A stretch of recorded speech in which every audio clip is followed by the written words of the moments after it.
अंबिकापुर के ग्राम अजीरमा में शासकीय भूमि पर प्लास्टिक रिसाइकलिंग उद्योग चलाने को लेकर विवाद और गहराता जा रहा है। दीपक जायसवाल द्वारा की गई इस अवैध अतिक्रमण की शिकायत पर प्रशासन ने कार्रवाई का आश्वासन दिया था, लेकिन एसडीएम कोर्ट से स्टे लेने के बाद कार्रवाई रोक दी गई। इस फैसले के विरोध में युवा कांग्रेस ने शहर के प्रमुख स्थान घड़ी चौक पर जोरदार धरना प्रदर्शन किया और चेतावनी दी कि यदि 31 मई तक अतिक्रमण नहीं हटाया गया तो उग्र आंदोलन किया जाएगा। ग्रामीणों का कहना है कि तहसीलदार ने स्वयं इस भूमि को शासकीय माना है। इसमें स्टे का आदेश प्रशासनिक मिलीभगत की ओर इशारा करता है। अब देखने वाली बात होगी कि प्रशासन निष्पक्ष कार्रवाई करता है या मामला फिर से दबा दिया जाएगा।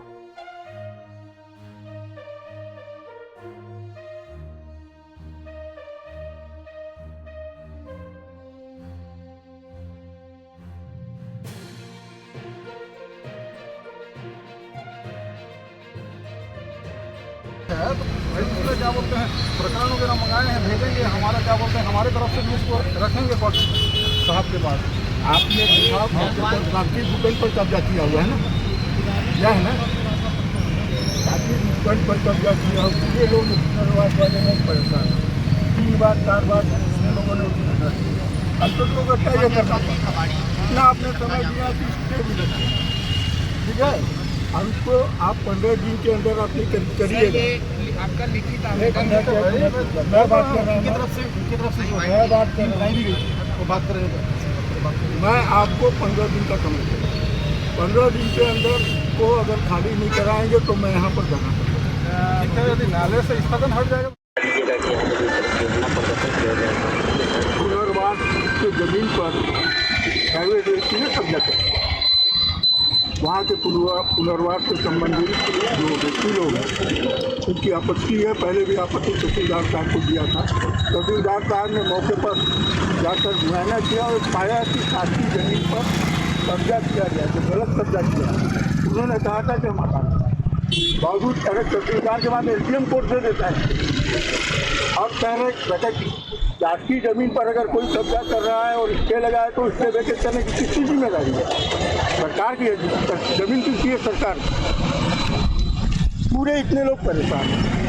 आना कहानी एसडीएम ने तहसीलदार के ऊपर वाला भी और ये नाटकबाजी है भूमि माफिया लोग को जमीन कब्जा कराने का। और मैं आरोप लगाता हूँ कि शासकीय अधिकारियों के संरक्षण में शासकीय भूमि पर कब्जा कराया जा रहा है। और 15 दिन के अंदर मैं बोला हूँ, नहीं तो मैं स्वयं ढके पड़ दूँगा। 15 दिन के अंदर खाली रहो, मैं ढके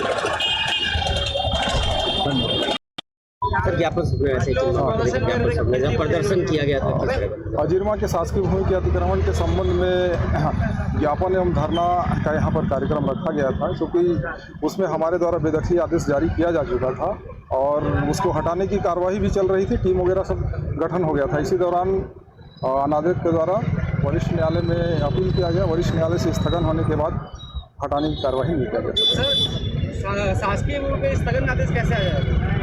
अब वो न्यायालय का विवेक है, न्यायालय के बारे में कुछ नहीं बोल सकता मैं। कुछ अधिकार दिया होगा अपना, आप भी राजस्व अधिकारी हैं, आपने जब रिटर्न में दिया कि वो हट जाएगा, उसके बाद वो तो कई शासकीय भूमि है जिसमें क्या बोलते हैं स्थगन लेके लोग बैठे हुए हैं, तो उसके बारे न्यायालय के बारे में नहीं बोल सकता मैं। कब तक हटने का? न्यायालय के बारे में नहीं बोल सकता मैं, न्यायालय के बारे में क्या कहूँ। ठीक है सर। जी, आप लोग के द्वारा जो प्रदर्शन किया गया था, फिर मांग प्रदर्शन करके पूरा बता दीजिएगा। ये अजीरमा में जो कई दिनों पूर्व से चल रही है, शासकीय जमीन में दीपक जायसवाल के द्वारा अवैध कब्जा करके कबाड़ संचालित कर रहे हैं। इसमें हम लोग 12 से 15 बार यहाँ कलेक्टर, एसडीएम, तहसीलदार को हम लोग लेटर दे चुके हैं और इसमें कई बार बड़ी बड़ी विरोध प्रदर्शन, यहाँ तक कि 25 तारीख को हम लोग चक्का जाम भी किया है। चक्का जाम में तहसीलदार के द्वारा आकर के लिखित आश्वासन हम लोग को दिया गया। उसके बाद 26 तारीख को तत्काल बेदखली जारी करते हैं, वहाँ तोड़ने का आदेश जारी करते हैं। टीम गठित हो जाता है, 11 लोगों का टीम गठित होती है, नायब तहसीलदार, आरआई, पटवारी सभी का। लेकिन उसके बाद तोड़ने का आदेश के बाद उनको एसडीएम कोर्ट से स्टे मिल जाता है, जो कि सत्ता शासन का पूरा उनको सपोर्ट मिल रहा है और वो गलत है। जब स्टे उनको दिया गया तो इतना लंबा उनको समय देना ही नहीं था। 3 महीने से लंबित ये मामला चल रहा है। विरोध प्रदर्शन के बाद भी आज जिला कांग्रेस कमेटी सरगुजा के जिला अध्यक्ष भी इसमें संज्ञान में लिए हैं और घड़ी चौक में हम लोग यहाँ विरोध प्रदर्शन किए। मेरे को तो ये लग रहा है कि सरगुजा के जो कलेक्टर, एसडीएम और तहसीलदार हैं, उनमें क्षमता ही नहीं है कि दीपक जायसवाल के अवैध कब्जा को वहाँ से हटा सके। अब आगे की रणनीति क्या रहेगी आप लोग? आगे की रणनीति अब ये है कि जो स्टे ऑर्डर दिखा रहे हैं उसमें हम लोग कोई संतुष्ट है ही नहीं, क्योंकि जब स्टे उनको देना ही था तो 2 महीने से केस लंबित चलाना ही नहीं था। और चलाने के बाद जब 25 तारीख को आंदोलन हुआ तो लिखित आश्वासन दिया गया तहसीलदार महोदय के द्वारा और आदेश भी जारी हुआ। आदेश के बाद अभी स्टे ऑर्डर दिखा रहे हैं तो ये हम लोग तो मानेंगे कि फर्जी है या न्यायालय से उनको ऊपर से मिल रहा है। हम लोग की रणनीति अब यही है कि हम लोग बड़ा हजारों की संख्या में विरोध प्रदर्शन की तैयारी कर रहे हैं।